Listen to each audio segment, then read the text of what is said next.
All right, in the last Collaborate video, we looked at how to change the settings within a particular room in Collaborate Ultra in the default room that everybody has in their course.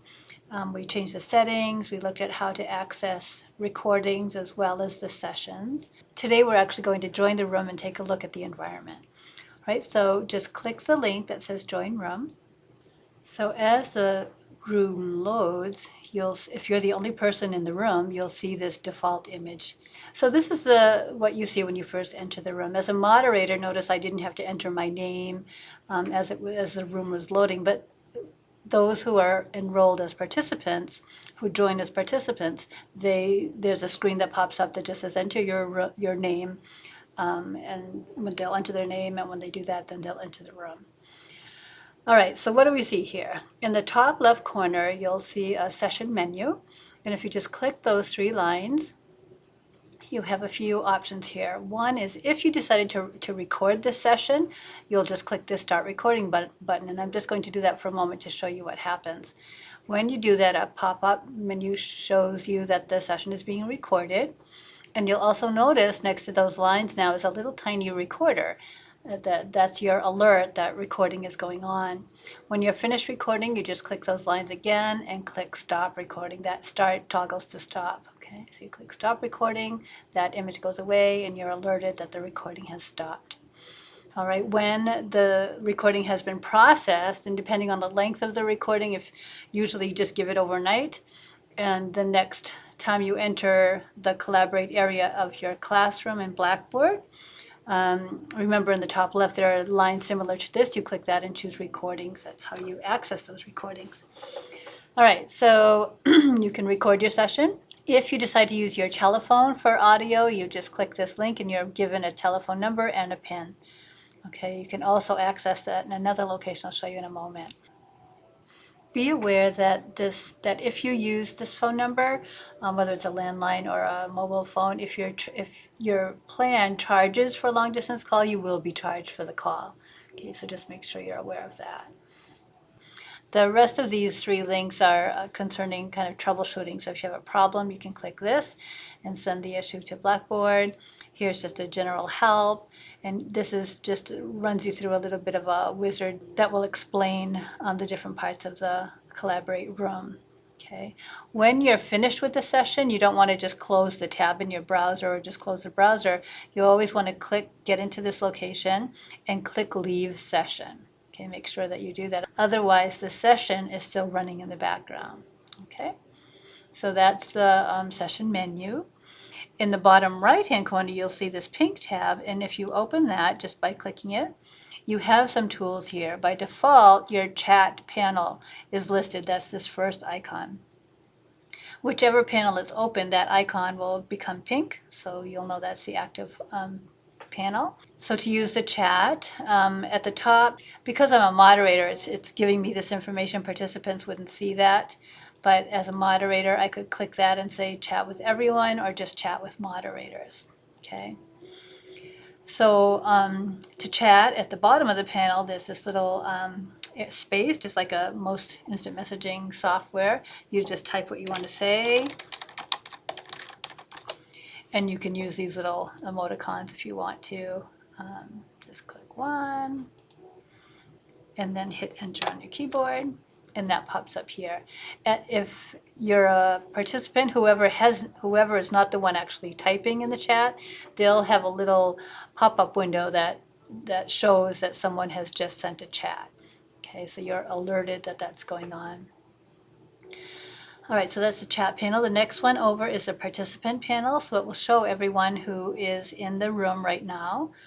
And on the right side, as a moderator, you can see a similar settings icon. Okay, so if you click that, I'm a moderator, so I could only change myself to be a captioner. But if it was a participant, when you click that, you could change the role of that person to be either a moderator or a presenter. So if for some reason you wanted one of the participants to share their desktop or share a document or something, you could change their privileges so that they could have the access to those share tools, which I'll show you in a moment. All right, this is the share content, and I, as a moderator, these tools are being listed. If you're a participant, you won't see these. It will just tell you whether or not the moderator is sharing something. I'm going to do a separate video on the share content because that goes quite in depth. All right, and then the last icon is your settings for this particular room. So again, this is where you can also see the phone number and PIN that I mentioned that you access from here as well. Okay. So the speaker volume on my computer is set to max. If I was having trouble, I could click Set Up Camera and Microphone, and it will run you through a wizard to check to make sure your camera and your microphone are working properly.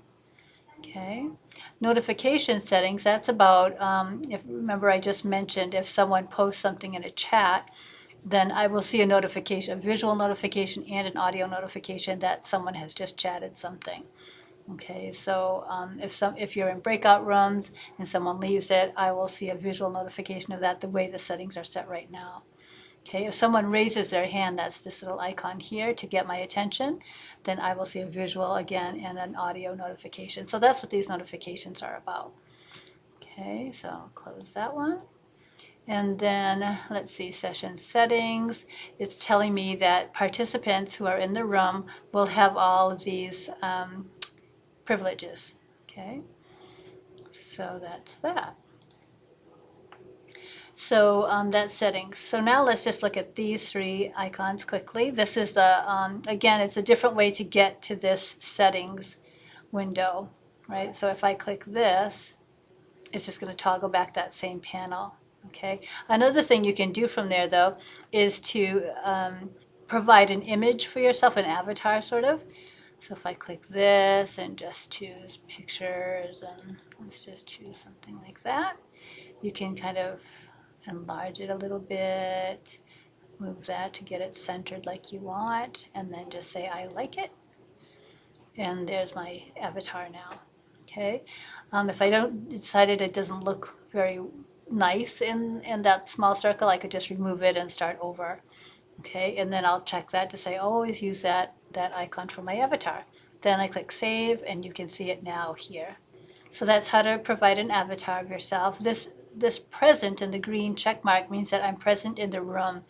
If for some reason you have to leave the room temporarily, if you just click on that link and choose set as away, okay, this alert shows up on your screen so that when you're ready to get back into the room, you just click I'm back, okay, and that will change back to present.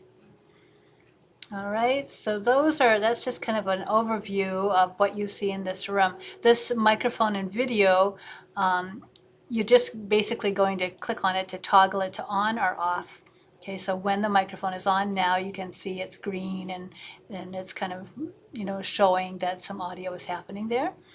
Okay, for some reason right now I'm having some issues with my webcam, so I can't share my video, so that will always stay with a line through it. Actually, it's showing that that's a troubleshooting opportunity for me. So I'm just going to turn that off, and then again you just click it again to toggle to off. Okay, I'll toggle the microphone off.